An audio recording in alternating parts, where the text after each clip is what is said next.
Kita muliakan sahibatul majlis ukhtina Ustazah Fatimah Asgaf dan Ustazah Nabilah Asgaf. Kita doakan semoga selalu berada dalam rahmat ridha Allah Subhanahu wa taala beserta dengan seluruh keluarga besarnya, insyaallah dipanjangkan umurnya, disehatkan badannya, dimudahkan urusannya, dikabulkan hajatnya, diberkahi kehidupannya, semakin dicinta Allah Subhanahu wa taala dan Rasulnya. Para ustazah, para syaraif, para pimpinan-pimpinan pondok pesantren, pimpinan-pimpinan majelis ta'lim, kita doakan semoga selalu berada dalam keberkahan, dikaruniai keikhlasan, dikaruniai kemampuan untuk mampu menempatkan diri sesuai dengan porsinya. Dan juga di sini baik ibu-ibu, kakak-kakak, adik-adik, anak-anak yang semoga semuanya dirahmati dan dicintai Allah, disayangi dan disyafaati Nabi besar Muhammad sallallahu alaihi wasallam, insyaallah. Amin ya rabbal alamin. Lagi liburan tahun baru ya, lagi pada bisa hadir majelis ta'lim. Saya ucapkan selamat tahun baru 1445 Hijriah. Semoga Allah Subhanahu wa taala memperbaharui keimanan kita. Semoga Allah Subhanahu wa taala memperbaharui akhlak kita. Semoga Allah Subhanahu wa taala memperbaharui ibadah kita. Subhanahu wa taala memperbaharui kebaikan-kebaikan kita. Semoga Allah Subhanahu wa taala memperbaharui keadaan hati kita. Semoga Allah Subhanahu wa taala menyiapkan untuk kita segala kebaikan untuk kita dapat meraihnya di sepanjang tahun ini, insyaallah. Amin ya rabbal alamin. Baik saudara sekalian, tema kita pada hari ini atau menu kita pada hari ini adalah kita mempelajari kitab kita Matan Ghayatut Taqrib. Selain daripada saya akan menyampaikan kepadamu tentang beberapa hari ke depan yang akan segera kita masuki, yaitu ada hari besar yang akan segera kita jelang juga, namanya hari Asyura. Ya, saya akan sampaikan kepadamu apa dan bagaimana hari Asyura. Sesudah insyaallah kita akan bahas dulu kitabnya biar kita bisa terus jalanin kitabnya sampai dengan hatam insyaallah. Gak tahu nih hatamnya kapan nih, ya lama bener ya. Dulu mah nih cuma setengah tahun doang nih saya lagi mondok pelajarinnya. Kita sekarang udah berapa tahun? Alhamdulillah. Yang penting ilmu sedikit tapi manfaat, insyaallah. Amin. Sebelum kita mulai, kita membaca niat belajar. Kita minta kepada Allah semoga dipandang dengan pandangan kasih sayangnya, dibukakan pintu hati kita, pintu pikiran kita lebar-lebar, dituruni ilmu yang bermanfaat buat kita sekalian. Bismillahirrahmanirrahim. Wat-ta'lim wal mudzakarah wat tadhkir wal ifadah wal hidza 'ala tamassuk bi kitabillah Rasulillah sallallahu alaihi wasallam ilal huda ibtigha'a marbatih wa husnil khatimah ma'al wa salahil aqibah. Amin.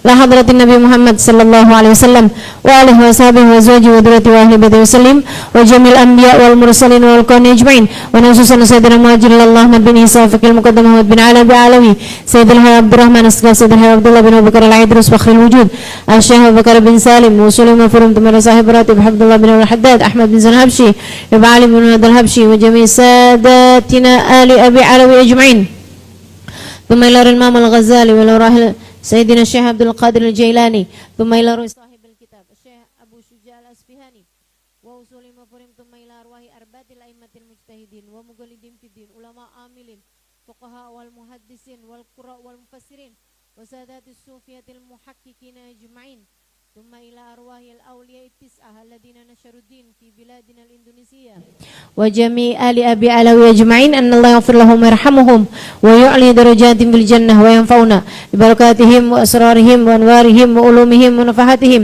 في الدين والدنيا والآخرة. الفاتحة.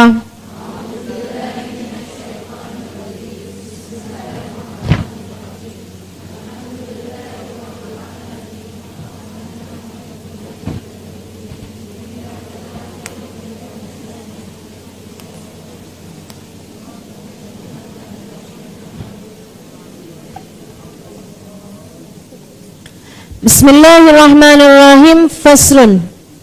Halaman 40 itu ya.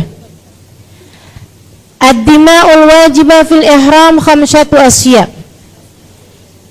Darah-darah yang wajib dialirkan atau denda-denda yang wajib dikeluarkan saat ihram. Ihram tuh ihram bisa ihram haji, bisa ihram umrah. Khamsatu asya, ada 5 jenis. Yang pertama ahaduha ad-damul wajib bitarkin nusuk. Denda karena seseorang meninggalkan ibadah wajib. Tidak mabit di Mina misalnya, atau terlewat mabit di Muzdalifah. Jadi ngambil batunya enggak dari Muzdalifah, malam itu enggak pergi ke Muzdalifah, itu hajinya tetap sah.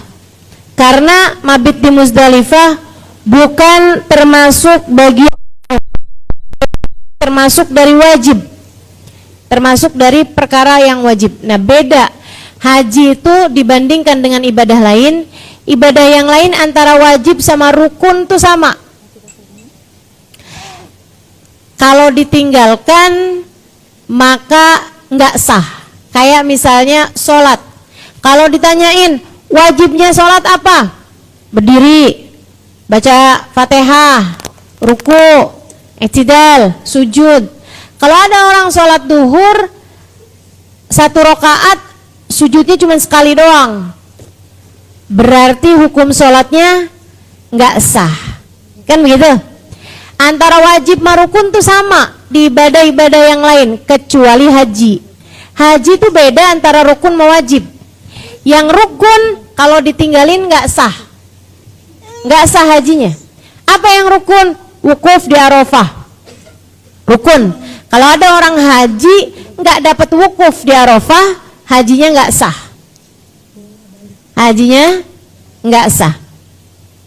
Kemarin saya pergi haji nggak kebagian wukuf nih di Arafah karena jalanannya macet, saya ketiduran misalnya gitu ya.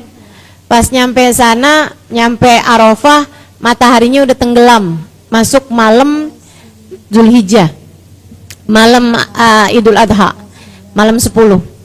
Itu teman-teman saya sekalian, kalau nggak dapetin haji, nggak dapetin Arafah, artinya dia juga nggak sah hajinya. Atau nggak tawaf, ada orang haji tapi nggak tawaf, itu hajinya nggak sah. Saya kemarin haji, pas waktunya tawaf saya mens, jadi sih saya nggak bisa haji. Akhirnya saya udah pulang aja ke Jakarta lagi, saya belum mengerjakan tawaf, hajinya nggak sah. Karena tawaf merupakan salah satu dari rukunnya haji. Lagian ngapain orang Haji bukannya tawaf di Ka'bah, malah tawaf di pasar. Nah itu nggak sah, gitu ya. Jadi tuh dia kalau nggak dapetin rukun, hajinya nggak sah. Nah ada perkara wajib dalam ibadah haji. Contohnya ngambil miqat, niat hajinya itu di tempat yang telah ditentukan, kayak Yalamlam, kayak Bir Ali, kayak Ji'ronah gitu. Ini ibu saya cuman nyampein aja, meskipun saya ngerti juga nih ibu kayak yang kagak ngerti dah. Ini nih salah satu ilmu yang tidak wajib dipelajari kecuali bagi orang yang akan melaksanakannya, gitu ya. Makanya ibu-ibu kalau haji itu memang ada manasiknya, ya kan? Biar nanti dikasih tahu mana yang wajib, mana yang sunnah, mana yang ini gitu. Ini ilmu-ilmu nih yang hukum mempelajarinya fardu kifayah. Nah kalau buat para ustazah memang mesti ngerti, ya. Apalagi kalau dia adalah orang yang suka membimbing haji bagi orang yang haji gitu, atau membimbing manasik buat orang yang mau umroh atau mau haji, nah memang mesti ngerti gitu. Jadi walaupun ibu-ibu nggak ngerti, tetap dengerin saya aja, karena ini adalah ilmu, gitu ya. Nah teman-teman saya sekalian, ada perkara-perkara yang diwajibkan di dalam haji itu yang bukan merupakan bagian dari rukunnya haji. Kalau kayak begini ditinggalkan, hajinya tetap sah, tapi dia mesti bayar denda. Apa dendanya? Nah inilah yang disebut dengan istilah dam. Kenapa istilahnya dam? Dam bukan artinya darah ustazah, artinya darah. Loh kok dendanya dibahasakan dengan istilah darah? Karena kewajibannya adalah menyembelih kambing, mengalirkan darahnya kambing. Nah ini makanya di sini dibilang dam wajib pertama atau denda wajib pertama ini adalah dengan membayarkan wahwa ala tertib, dengan sesuai dengan tertibnya, bagi orang yang meninggalkan wajibnya haji, yaitu berupa wukuf di Mina pada malam-malam tasyrik, ataupun berupa mabit di Muzdalifah pada malam 10, ataupun berupa meninggalkan miqat ketika niat, gitu ya, di tempat yang telah ditetapkan. Jadi dia niat haji, tapi niat hajinya nggak di miqat, nggak di tempat-tempat yang telah ditetapkan. Nah, itu juga dia hajinya sah, tapi dia wajib bayar dam, wajib bayar dendanya. Alat tertib, sesuai dengan urutannya. Apa urutannya kalau orang ninggalin perkara yang diwajibkan saat haji? Yang pertama syah, sembelih kambing. Sembelih kambing, kambingnya mesti dibeli di Mekah, gitu ya, dan dipotongnya juga di Mekah. Nggak boleh nelpon keluarganya, nih saya nih kelewatan salah satu rukun wajib, ya salah satu perkara wajib ya haji, tolong sembelihin kambing ya. Di mana? Bon Kacang Pat. Nggak kena, nggak bisa. Harus di sana, bayar damnya. Syah, 1 ekor kambing. Failam yajid, kalau orang yang nggak mampu, itu aja ngerjain haji aja karena dapat hadiah dari Depag, misal, atau dia menang ikutan undian, ikutan kuis gitu ya, ngirimin tutup botol aqua, tahu-tahu dapat tuh haji misalnya gitu kan. Nah itu kalau misalnya kayak begitu gimana tuh? Nah kalau kayak begitu dia nggak bisa bayar kambing, nggak bisa nyembelih atau beli kambingnya gitu kan ya di sana, karena memang tidak mampu secara finansial, boleh turun kepada denda yang berikutnya. Apa itu? Fa'ilam yajid fasyamu asyarati ayyam. Bagi orang yang nggak mampu, dia bayar dendanya ganti dengan puasa. Berapa banyak puasanya? Asyarati ayyam, 10 hari. Panjang juga 10 hari. Mesti di sana semua tuh puasa 10 harinya? Enggak. Thalathatin fil hajj wa sab'atin idza raja ila ahli. 3 harinya mesti banget dipuasain di sana. Di tanah haram. Di Mekah. Enggak boleh. Saya mau puasa di Jeddah. Oh, enggak boleh, enggak boleh. Jeddah kan sebelahan tuh, saya enggak kena. Puasanya harus di Mekah. Saya punya temen ada orang Damam, saya mau pergi dulu ke Damam. Misalnya gitu kan, saya akan puasa di sana. Enggak bisa. Harus puasanya itu di tanah haram. Harus di Mekah puasa 3 hari aja. 3 hari di sana tentu saja sesudah lewat hari tasyrik. Karena kan nggak boleh puasa kalau di hari-hari tasyrik. Jadi habis lewat tanggal 13 Dzulhijjah. Mulai tanggal 14 boleh, 15 boleh, 16 boleh, pokoknya 3 hari di sana. Wasab'atin idza raja ila ahli, yang seminggunya, yang 7 harinya dipuasain di kota masing-masing. Kapan Ustazah puasainnya? Bebas. Boleh selagi masih hidup. Selagi masih hidup. Artinya kalau ada orang gitu kan mundur-mundurin puasa 7 hari ini, boleh aja sih, asal kamu yakin kamu masih hidup. Masalahnya kan kita nggak pernah tahu umur kita sampai berapa. Selagi kamu belum melaksanakan dendanya tersebut, ya kayak hajinya belum sah gitu loh. Hajinya kayak belum utuh gitu, belum keangkat, gitu kan ya. Padahal orang tuh kalau pulang haji dengan membawa haji yang sah dan haji yang mabrur, itu teman-teman saya sekalian, innallaha astaghfar lil hajj waliman istaghfar lahul hajj. Sungguhnya Allah Subhanahu wa taala mengampuni dosanya orang yang haji dan dosanya orang yang diistighfarin sama orang yang haji dari sejak bulan Dzulhijjah, Muharram, Safar sampai pertengahan Rabiul Awal. Panjang bener tuh.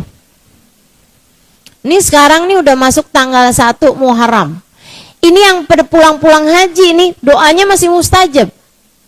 Istighfarnya masih mustajab nih. Mengistighfarkan orang-orang yang nggak pergi haji sekalipun. Makanya kalau adatnya orang-orang dulu tuh, kalau orang pulang haji didatengin orang, bukan buat dimintain kacang atau kurma atau air zam-zam, akan tetapi didatengin orang untuk dimintain doa. Karena Allah SWT menjadikan doa mereka masih mustajab, dan juga istighfar mereka buat orang yang tidak pergi haji itu juga masih akan didengar Allah SWT panjang sampai pertengahan Rabiul Awal. Masya Allah. Itu ya. Itu tadi syaratnya. Dia sudah utuh hajinya. Kalau memang ada dam yang harus dibayar berupa puasa, maka dia sebaiknya bersegera untuk melaksanakan puasa tersebut. Jangan dulu dipanggil Bu Haji tuh. Puasanya belum kelar. Jadi panggilnya Bu Ha. Belum sampai keji gitu ya. Belum utuh soalnya. Gitu deh. Wasani, yang keduanya, wajib ngalirin darah ini adalah adamul wajibil halak wa tarafuh wa huwa alat takhir syatun aw som 3 ayyam aw tasadduq bi 3 asuin ala 6 masakin. Denda yang wajib disebabkan karena orang kalau lagi haji tuh enggak boleh potong rambut, enggak boleh potong kuku, kan gitu kan? Enggak boleh tarofuh. Tarofuh tuh pakai wangi-wangian gitu, tarofuh, apa ya, berdandan atau berhias-hias gitu. Maksudnya yang kayak itu dia pakai pakai pakaian yang berjahit bagi laki-laki, gitu kan?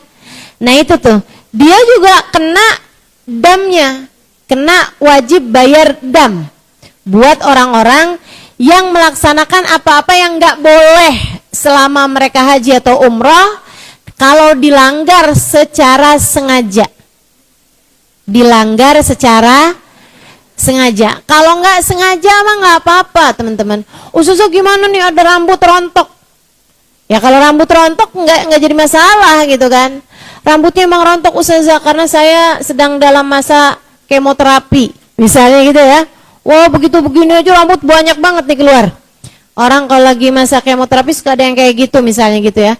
Atau ya emang Ustazah saya nih kelamaan mikirin utang nih Ustazah, jadi rambut pada rontok gitu ya. Atau pusing mikirin suami nih Ustazah, ya ampun keserempet sama kainnya janda belakang rumah, kesangkut. Teman-teman sih sekalian, tahu-tahu rambutnya jadi rontok gitu misalnya. Nah kalau itu kan nggak sengaja namanya, atau lupa gitu ya. Ya orang lupa mau gimana Bu, ya kan? Lupa pakai sabun wangi misalnya gitu. Atau lupa, ya lupa aja gitu. Nah kalau lupa kayak begitu ya mau gimana lagi? Nggak ada hukum bagi yang lupa, nggak ada hukum bagi yang nggak sadar. Nggak ada hukumnya. Nah kalau kayak gitu gimana nih?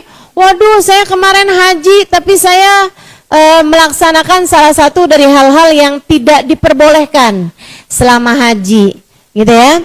Nah ini wahwa alat takhir, dia boleh milih. Syatun, dia boleh sembelih 1 ekor kambing biar hajinya sah, biar umrohnya sah.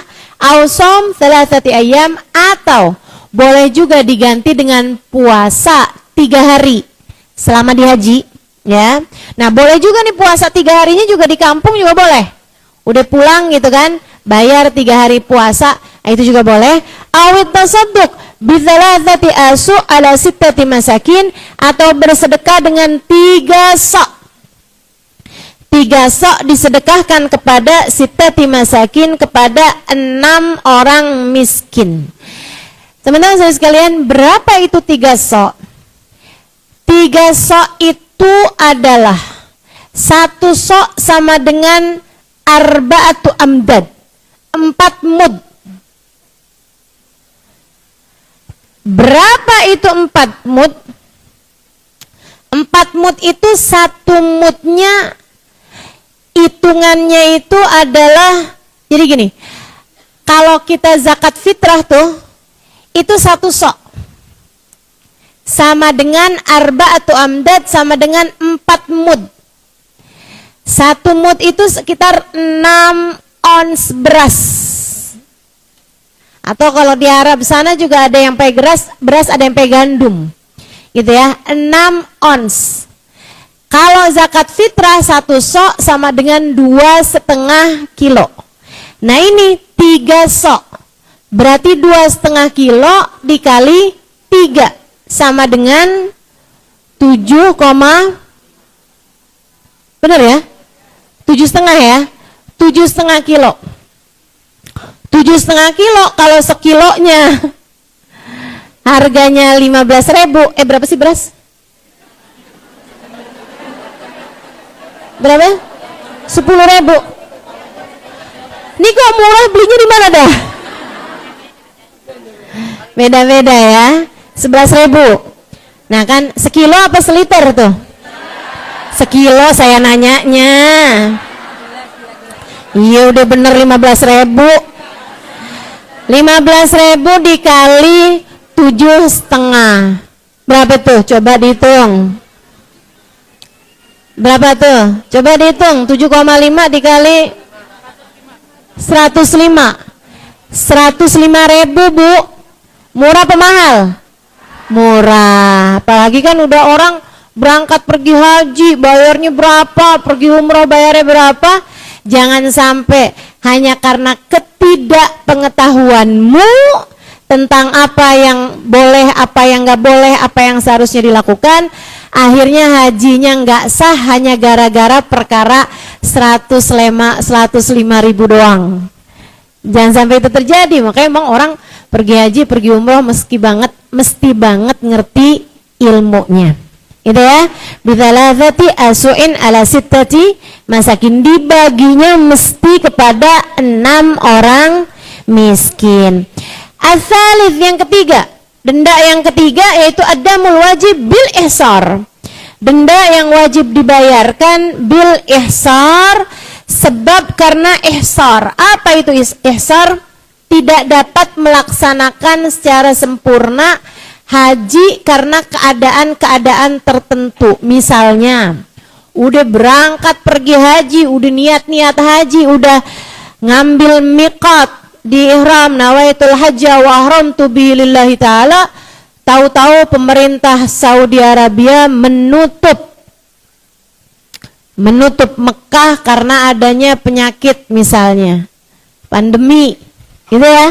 Misal nih, atau kemarin-kemarin tuh pas masa pandemi, misalnya ada orang nekat berangkat pergi haji pas musiman haji, udah niat ngambil mikot segala macem, lewat Yalamlam dia kemudian niat, begitu nyampe ke Mekah ternyata dilarang, nggak bisa masuk untuk melaksanakan ibadah haji. Di Arafahnya ditutup, di Minanya ditutup, karena memang waktu itu sedang masa PSBB kalau di kita ya. Nah, ada karantinaan, semua orang harus ada di rumah.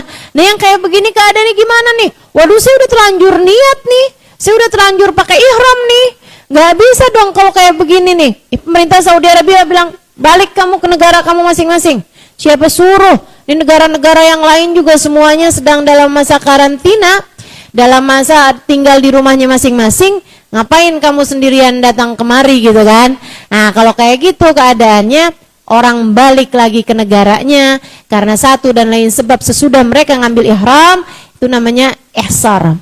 Nah, kalau kayak begitu, fayatahallal, dia pun kemudian tahallul, dia pun kemudian keluar dari ibadah hajinya tersebut dengan yuhdisha, dia menyembelih seekor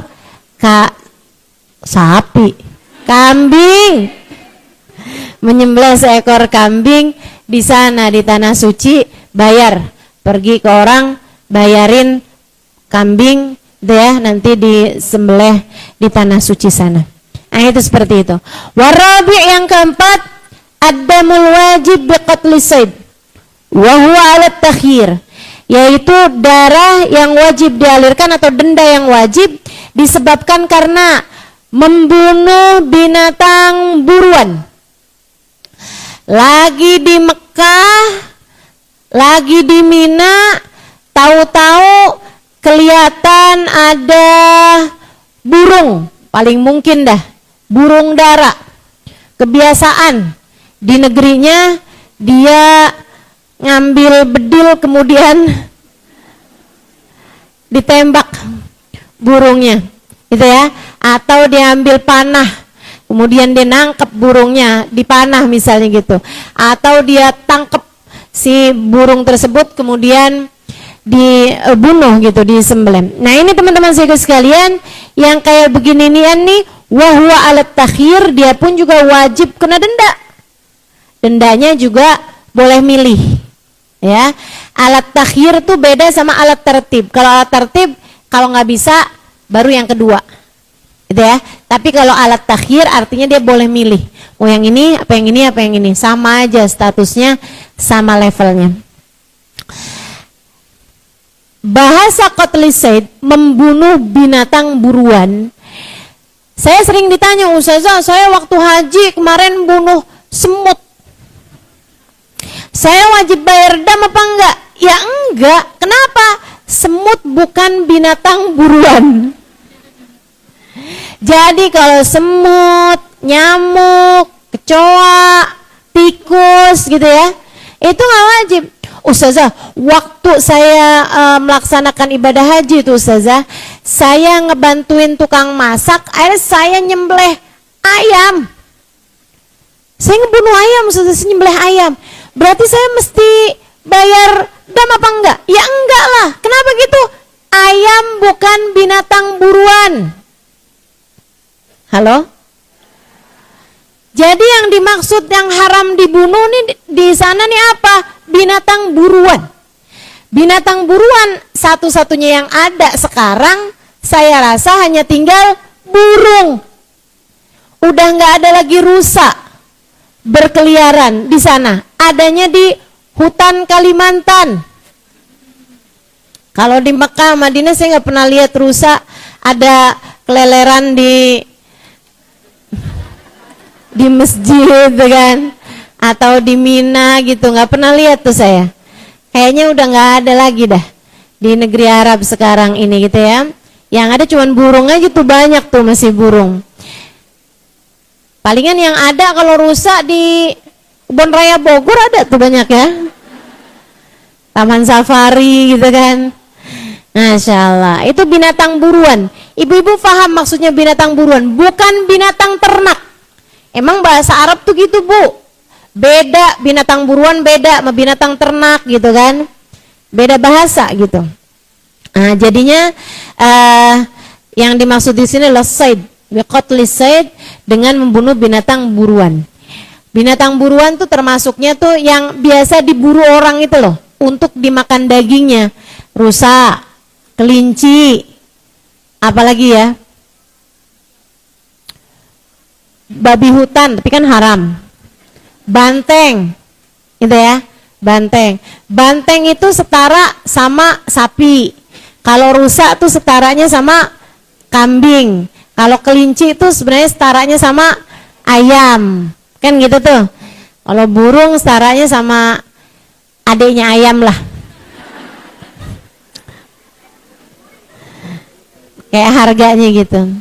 Ibu pernah makan daging rusa? Belum, saya sih sering. Saya kalau lagi ke Kalimantan kayak kemarin gitu Bu, itu disuguhinya daging, kebanyakan daging rusa gitu. Mereka bilang mereka dapetin daging rusa lebih mudah daripada dapetin daging sapi. Lebih murah juga, lebih murah dan lebih mudah. Saya bilang dapetnya dari mana nih? Dari ini Ustazah, dari para pemburu binatang di hutan. Nah itu suka dapetin rusa, kemudian mereka jual di pasar-pasar gitu. Jadi saya sering tuh Bu makan. Saya pernah makan abon rusa di Ternate. Kemarin saya makan rendang rusa. Rusanya direndang. Masya Allah. Karena suka pergi kemana-mana, saya makan macem-macem gitu. Saya pernah makan telurnya penyu. Ada sini yang pernah makan telurnya penyu? Kenapa saya ya? Jangan-jangan karena saya rakus nih. Segala-gala dimakan. Enak tuh telurnya penyu. Ada banyak lah gitu. Ibu-ibu pernah makan telurnya cicak?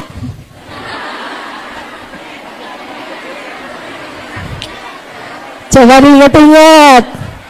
Pernah nggak makan telur cicak? Pernah kan? Zaman kecil, zaman SD, ada permen telur cicak tuh. Iya. Nah itu teman-teman sekalian. Ustazah, kalau emang beneran orang makan telur cicak boleh apa enggak? Boleh. Semua telur hukumnya halal. Lain sama susu. Kalau susu, ibu-ibu sekalian, susu halal hukumnya untuk binatang yang boleh disembelih dagingnya. Binatang yang halal ketika disembelih dagingnya halal ketika binatangnya sudah disembelih dengan sembelihan syariat. Kambing, sapi, unta, itu kan, kerbau, ayam nggak punya susu. Itu semua binatang-binatang yang halal disembelih dagingnya, saya halal dagingnya disembelih. Gimana sih ini bahasanya nih? Yang hukum dagingnya jadi halal sesudah disembelih, gitu ya. Itu susunya hukumnya halal untuk diminum.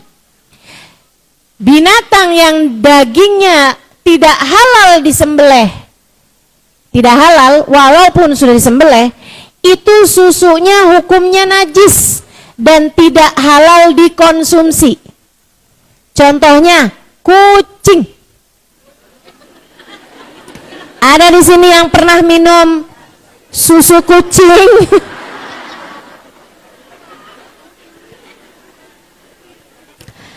Ada kucing lagi baringan, lagi punya anak banyak, kayaknya gitu, oh, susunya banyak nih, ikutan Nah, itu hukum susunya adalah najis, tidak boleh dikonsumsi. Beda sama telur. Semua telur hukumnya halal. Termasuk telur ular, Ustazah. Iya, boleh aja kalau kamu berani. Telur buaya halal apa enggak nih, Ustazah? Halal. Kalau kamu berani dah. Silakan aja. Ya Allah, dengan syarat sebelum berubah bentuk. Ya. Kalau begitu dibuka udah ada yang, nah itu hukumnya jadi haram. Gitu. Jadi qatli sayd artinya adalah membunuh binatang buruan. Wa huwa alat takhir. Nah, ini orang kalau ngebunuh burung misalnya di Mekah atau di Mina atau di selama ibadah haji, selama dia sedang ihram ya, baik haji ataupun umrah, fa huwa alat takhir, dia boleh milih. In kana saydu mimma lahu mithl akhrajal mithl minan na'am wa gawwamah washtara biqimatihi ta'aman wa tasaddaq bih. Kalau soidnya tadi ini punya, soidnya itu adalah binatang yang dibunuh ini punya yang setingkat, makanya saya tadi sampaikan tingkatannya. Kalau dia adalah banteng, setingkatnya sama sapi. Kalau dia adalah rusa, setingkatnya sama kambing. Kalau dia adalah burung, setingkatnya sama ayam. Teman-teman saya sekalian, akhrajal mithl, dia mengeluarkan yang seperti itu. Dia beli ayam, dia sedekahkan ayam tersebut. Dia sembelih ayamnya itu, kemudian dia bagi-bagikan. Gitu ya. Atau dihargain, harganya berapa? Misalnya gitu. Nih burung nih harganya berapa sih biasanya? Oh, harganya burungnya 50.000. Misalnya gitu ya. Ya udah tuh. Washtarak biqimati ta'aman, dia kemudian beli dengan uang senilai 50.000, wa tasaddaq bih, dia kemudian mensedekahinya. Awsama ala kulli muddin yauman, atau harganya tuh dihargain harganya beras, harganya gandum, harganya makanan pokok di negeri tersebut. Misalnya 50.000 kan tadi kan kalau burung ya, 50.000 kalau dibeliin beras dapat berapa nih? 4 kilo misalnya. Nah kalau 4 kilo begitu ya, dia boleh tuh bayar 4 kilo tersebut itu dia sedekahkan, berupa 4 kilo beras dia sedekahkan. Boleh juga som min an kulli muddin yauman, dia berpuasa untuk setiap 6 onsnya 1 hari puasa. Itu kan tadi kan dapat 4 kilo. 4 kilo tuh kalau dimutkan dapat berapa mut gitu. Mut itu adalah 6 ons beras. Ya. 4 kilo di 40 dibagi 6 berapa tuh? 4 kilo dibagi 0,6 berapa tuh? Coba dong yang buka. 6 kali 6 36. 4 kali 4 16. Sempat tidak sempat harus. Kenapa jadi kepantun ya? 7 lah ya, sekitar 7. 7 mud berarti kan, kalau 6 aja kan 36, 3 kilo 6 ons. Nah kalau 7 kan berarti 42 tuh. Oke lah, anggaplah 7, berarti dia mesti puasa 7 hari. Wa in kana sayd mimma la mithlalah. Kalau misalnya binatang buruannya itu nggak ada yang setaranya, saya nggak kebayang sih nggak ada yang setaranya itu apa. Akhraja biqimatihi ta'aman, maka dia mengeluarkan dengan harganya binatang tersebut itu makanan, awsama an kulli muddin yauman, ya sama aja gitu. Atau dia berpuasa dengan setiap mudnya 1 hari. Ya tinggal dihitung aja gitu. Misalnya yang dia bunuh kelinci, misalnya gitu ya. Ya udah kalau gitu kelinci ini kalau dijual gitu harganya sekitar berapa. Nah itu terus uangnya itu tuh yang mesti dia sedekahkan ya dengan uang tersebut, atau dia puasakan senilai uang tersebut beras, puasanya per 6 ons. Per 6 on 1 hari. Jelas apa enggak? Jelas ya.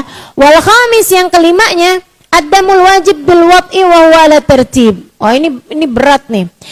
Yang kelima adalah denda yang wajib dibayar karena mohon maaf Pak, Bu, sabar dulu ya.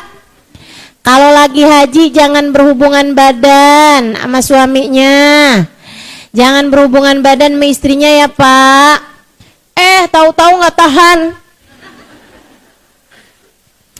Kalau kayak begitu kayak gimana nih bayarnya? Wahwa ala tertib, masih lagi ihram, kemudian mereka bersenggama, mereka bersetubuh, mereka berhubungan intim, suami istri ya, suami istri, maka mereka wajib untuk membayarkan dendanya sehingga hajinya jadi sah. Hajinya jadi sah dengan dia membayarkan dendanya. Apa itu dendanya? Ala tertib secara berurutan. Nomor 1, badanah, mesti beli unta. Makanya udah sabar aja dah, napa? Orang cuman berapa hari doang aja segitunya Pak, makanya jangan kebanyakan makan duren. Jadinya panas. Teman-teman sekalian saya muliakan, nah itu gitu ya. Kalau misalnya dalam masa-masa ibadah haji sebelum dia tahallul, sebelum dia selesai melaksanakan semua ritual haji, seseorang berhubungan intim dengan pasangannya, kayaknya pengantin baru nih kayaknya nih ya, maka dia mesti beli unta. Mahal bener tuh. Kalau dia nggak sanggup Ustazah buat beli unta, ya makanya jangan. Ya tapi udah terlanjur gimana nih Ustazah? Fa'ilam yajidha fabaqarah. Kalau dia nggak sanggup buat beli unta, maka turun kepada sapi. Dari unta turun ke, nggak mampu juga nih Ustazah beli sapi, atau nggak ada sapi tuh Saudi, sapinya langka gitu kan. Gimana kalau kayak begitu? Fa'ilam yajidha, kalau ternyata nggak ada sapi, nggak ada, fasab'un minal ghanam, 7 ekor kambing. Buset dah, mahal bener. Cuma urusan 10 menit.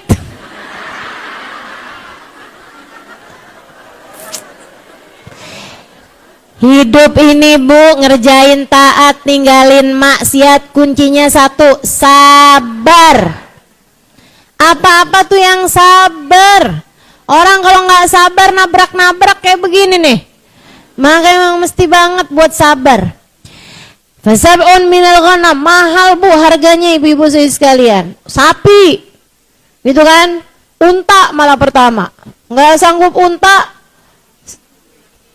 sapi, nggak ada sapi, kambing, tapi bukan 1, berapa? 7, ya Allah.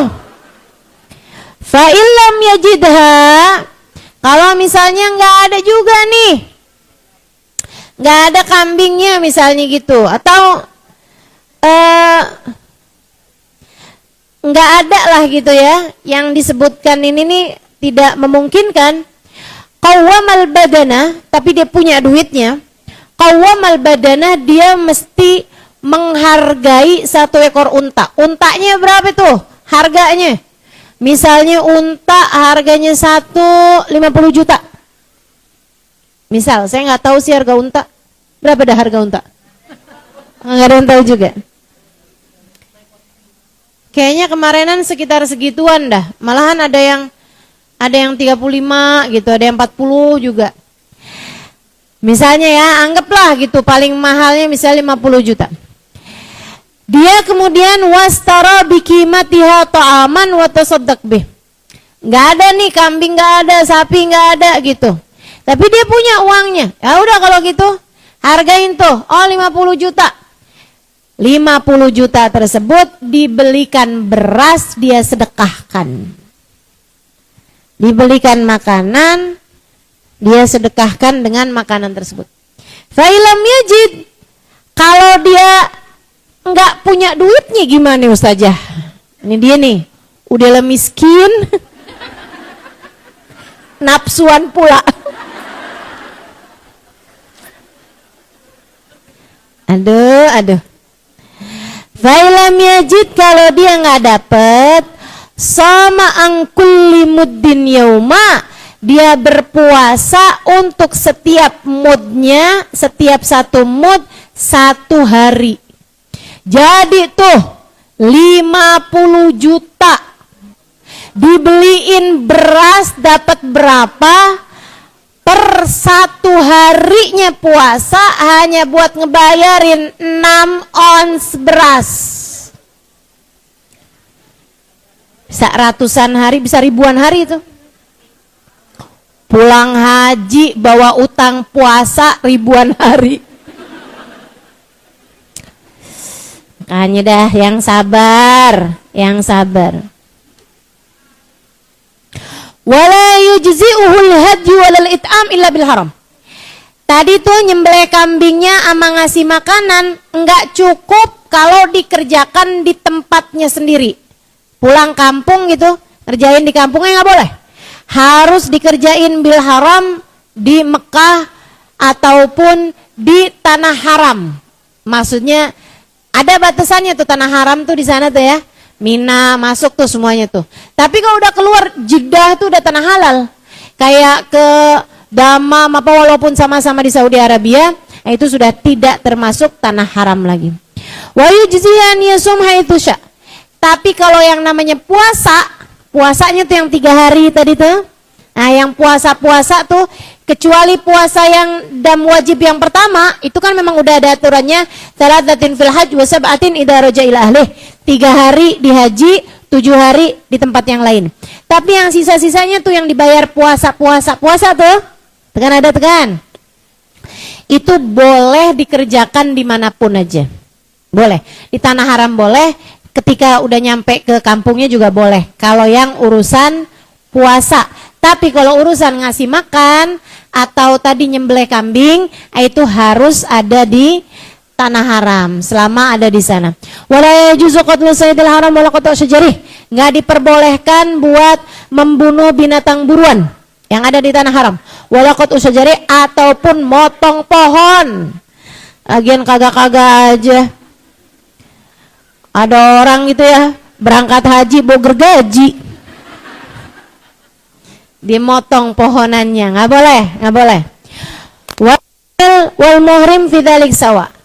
Tentang nggak boleh potong pohonan di tanah haram, nggak boleh bunuh binatang buruan di tanah haram.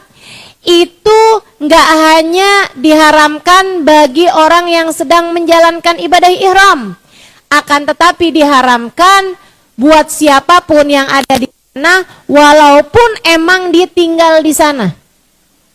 Orang Mekah aja nggak boleh tuh bunuh burungnya. Makanya ibu-ibu sekalian, burungnya jadi banyak. Burung di Mekah, burung di Madinah tuh, ya di daerah Masjid Nabawi, burung di daerah Mekah itu banyak banget burung-burung dara itu loh. Pernah kepikiran nggak? Kok banyak banget ya? Kenapa bisa banyak kayak begini? Ya karena memang tidak diperbolehkan untuk dibunuh. Allah mau bikin semua yang ada di tanah haram itu berada dalam keadaan aman. Allah lagi mau ngasih tahu bahwa tidak ada tempat lebih aman daripada kota Mekah dan juga kota Madinah. Seperti itu ya.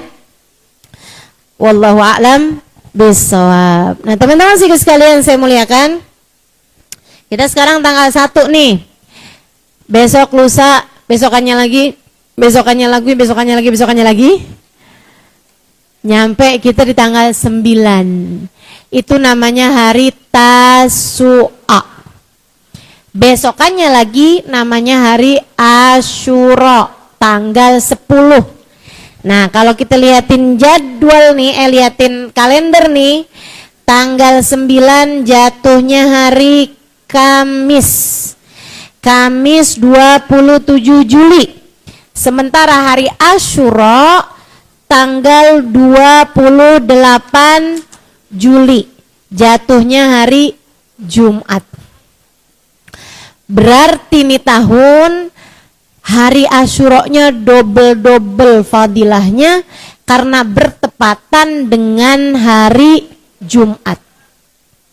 Hari Jumat itu sendiri Sayyidul Ayyam, pimpinan hari, hari terbaik dalam sepanjang minggu itu adalah hari Jumat, di mana semua amal kebaikan kalau hari Jumat dilipat gandakan 10 kali lipat. Lah ini berbarengan dengan hari Asyura, makanya lipat-lipat banget. Jangan sampai kita kehilangan keberkahan hari Asyura tahun ini. Jangan sampai kita nggak dapetin kebaikan-kebaikan yang Allah bagi-bagikan pada hari Asyura tahun ini. Karena fadilahnya beda nih tahun, barengan sama hari Jumat. Jadi sekalian saya muliakan, apa sih atau ada apa memangnya di hari Asyura? Sehingga sekalian saya muliakan, hari Asyura itu adalah hari Allah memberikan banyak hadiah kepada para nabi-nabinya Allah Subhanahu wa taala.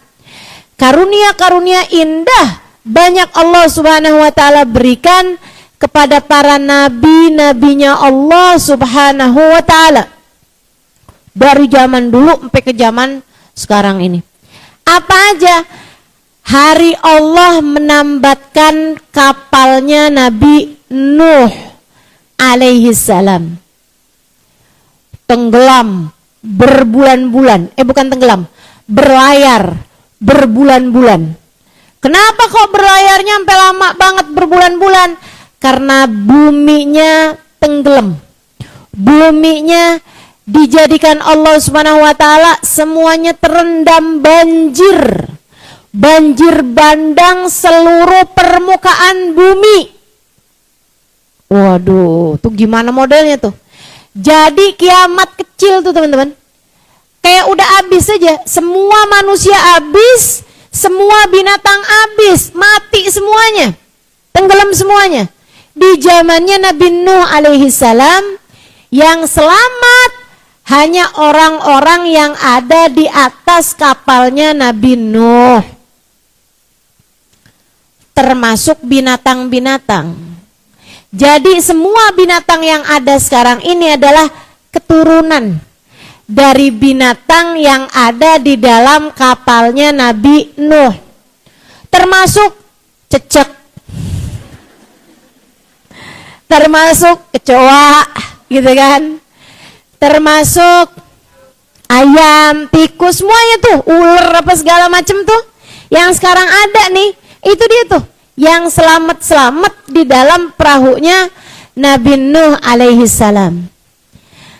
Ustazah, apakah pada saat itu dinosaurus menjadi habis karena tidak sempat terselamatkan oleh perahunya Nabi Nuh? Wallahu a'lam bishawab. Saya nggak pernah pelajarin sejarahnya dinosaurus.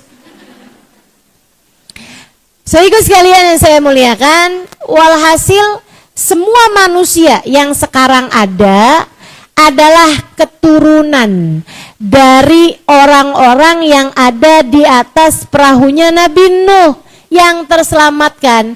Dan yang terselamatkan hari itu hanyalah orang-orang yang beriman kepada Allah. Artinya bahwa semua dari manusia yang ada di atas muka bumi ini, warna kulit mereka apapun aja, sebenarnya adalah keturunan dari orang-orang yang beriman.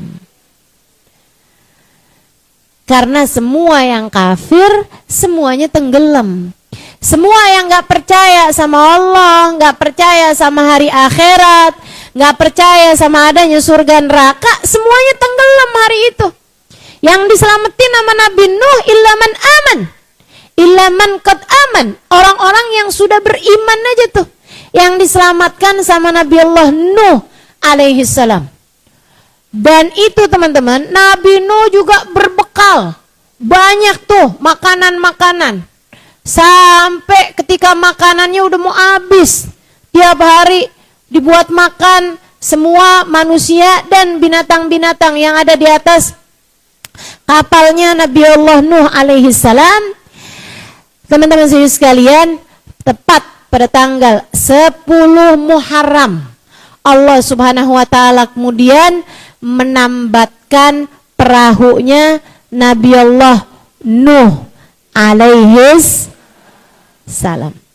Nabi Nuh ditambatkan perahunya tanggal 10. Jadi buat adik-adik jomblo, Dek, kapal Nabi Nuh tertambatkan pada tanggal 10 Muharram. Doa yang beneran, Dek. Tanggal 10 Muharram. Siapa tahu tahun ini kamu berjumpa dengan tambatan hati.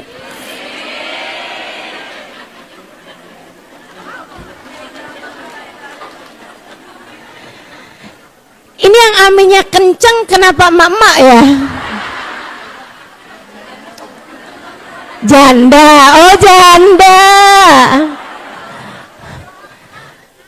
Doain anak, iya deh, doain anak. Teman-teman sekalian yang saya muliakan, maka yang serius doanya hari Asyura nih, Allah banyak menambat-nambatkan para hamba-hambanya, ya, yang berdoa dengan serius, yang minta pada Allah Subhanahu wa taala gitu. Walaupun sih, Dek, jangan pernah gantungkan kebahagiaanmu dengan pernikahan. Sebab pernikahan yang bahagia berasal dari dua orang laki dan perempuan yang sebelum menikah hatinya memang sudah bahagia. Orang bahagia ketemu sama orang bahagia, mereka bersama-sama dalam rumah tangga, jadilah rumah tangga yang bahagia. Kalau ada perempuan jomblo ngenes,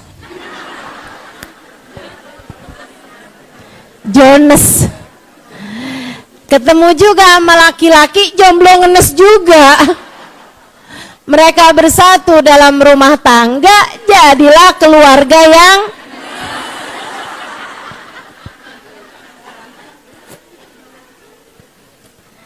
ya Ustazah, seenggaknya ngenes bersama-sama tetap lebih baik daripada ngenes sendirian. Siapa bilang? Khawatirnya nanti melahirkan anak-anak yang juga anak-anak yang ngenes gitu.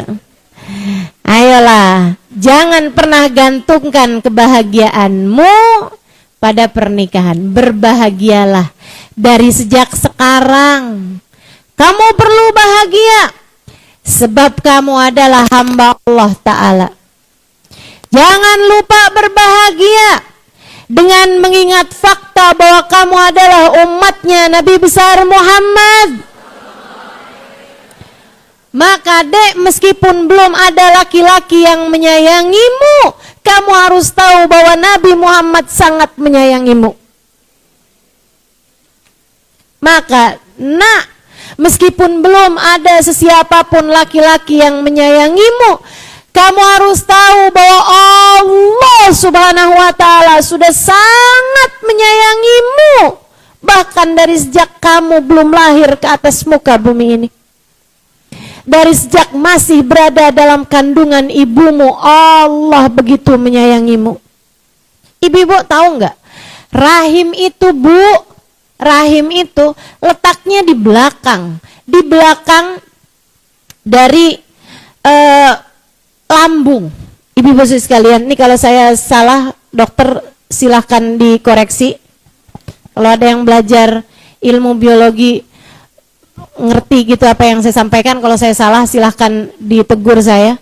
Ibu-ibu sekalian, saya pernah dengar bahwasanya Allah Subhanahu wa ta'ala jadikan rahim tuh perempuan, seseorang janin dalam kandungannya itu ngebelakangin sama saluran keluar. Kenapa gitu? Maksudnya nggak ngadepin saluran keluar, ibu-ibu sekalian. Kenapa gitu? Karena Allah nggak mau kita dari dalam rahim ibu kita itu udah nyiumnya sesuatu yang nggak bagus. Gitu. Kita udah dijauhkan dari yang kotor-kotor, bahkan dari sejak kita masih dalam rahim ibu kita. Allah tuh sayangnya sama kita luar biasa. Kita dalam kandungan ibu kita, rejeki nggak kurang-kurang masuk dalam perut kita.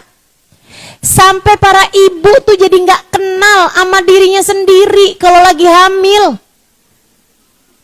Betul? Nih yang pada pernah hamil nih, betul?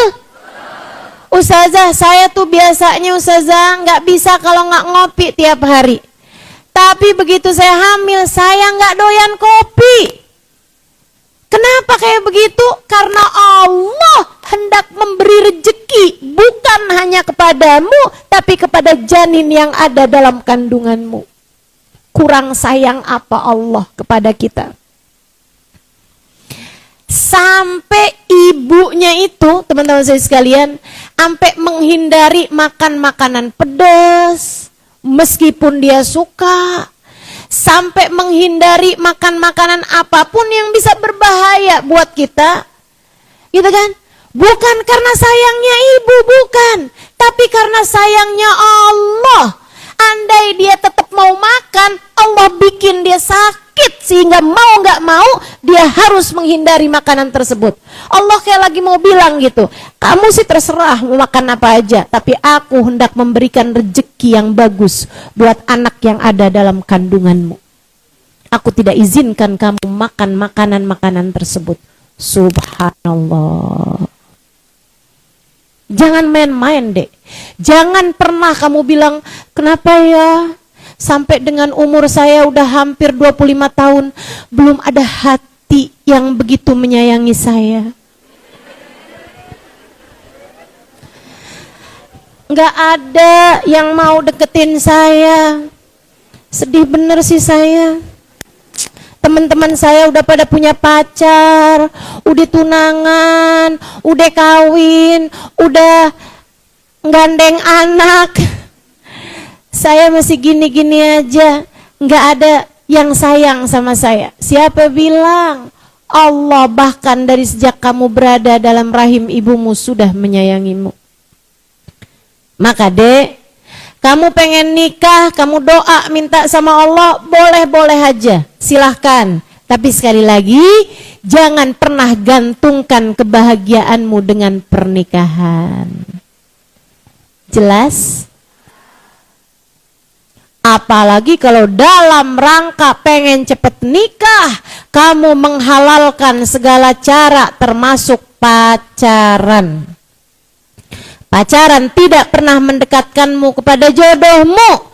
Pacaran hanya akan semakin mendekatkanmu kepada dosa, hingga akhirnya mendekatkanmu kepada neraka, hingga akhirnya mendekatkanmu kepada murka Allah Subhanahu wa ta'ala. Masa kamu kepengen ada seseorang yang menyayangimu sampai meninggalkan Allah yang sedari kamu belum lahir ke atas muka bumi ini sudah sangat begitu menyayangimu? Ayolah, Mikir, adik-adik saudaraku sekalian, jangan karena terhanyut dengan kesenangan-kesenangan sesaat, kamu akhirnya jadi melupakan atau melewatkan atau membuang kesempatan untuk mendapatkan kesenangan-kesenangan yang abadi. Mudah-mudahan Allah jaga diri-diri kita, Allah jaga anak-anak kita, Allah jaga orang-orang yang kita sayangi dari busuknya dosa zina, dari jeleknya dosa-dosa tidak terjaganya diri, insya Allah. Mudah-mudahan Allah menjaga kita semuanya, amin ya rabbal alamin. Jadi pada hari Asyura Allah Subhanahu wa taala menambatkan perahunya Nabi Nuh alaihissalam. Allah menyelamatkan Nabi Yunus dari dalam perut ikan pada hari Asyura. Allah Subhanahu wa taala menerima taubatnya Nabi Daud, mengampuni dosa Nabi Allah Daud pada hari Asyura. Allah Subhanahu wa taala menyembuhkan penyakitnya Nabi Ayub juga pada hari Asyura. Maka yang sakit-sakit, yang lagi ada kesulitan, yang sedang berada dalam keadaan yang kayak terjebak, kesumpekan, nggak ada tuh yang ngalahin kesumpekannya Nabi Allah Yunus bin Matta alaihi salam. Ibu-ibu sekalian, yang serius doa pada hari Asyura, yang serius doa pada hari Asyura, jangan sampai dilewatkan kebaikan-kebaikannya, amalan-amalannya yang nanti akan saya sampaikan, hingga mudah-mudahan kita mendapatkan apa yang Allah bagi-bagikan kepada para nabi-nabinya. Termasuk tentu saja semua dari kita adalah para pendosa dengan dosa-dosa yang tak terhitung jumlahnya. Ada yang dosanya besar, ada dosanya kecil tapi banyak. Kita semuanya perlu ampunan dari Allah Subhanahu wa taala. Karenanya kita perlu hari Asyura untuk mudah-mudahan Allah menerima permohonan ampun dari kita, mengampuni seluruh dosa-dosa kita, dan semoga saja menjaga kita di masa yang akan datang hingga kita tidak terjerumus kembali kepada dosa-dosa yang membuat Allah Subhanahu wa taala murka kepada kita. Jadi sekalian, di hari Asyura Allah menyembuhkan sakitnya Nabi Allah Ayub.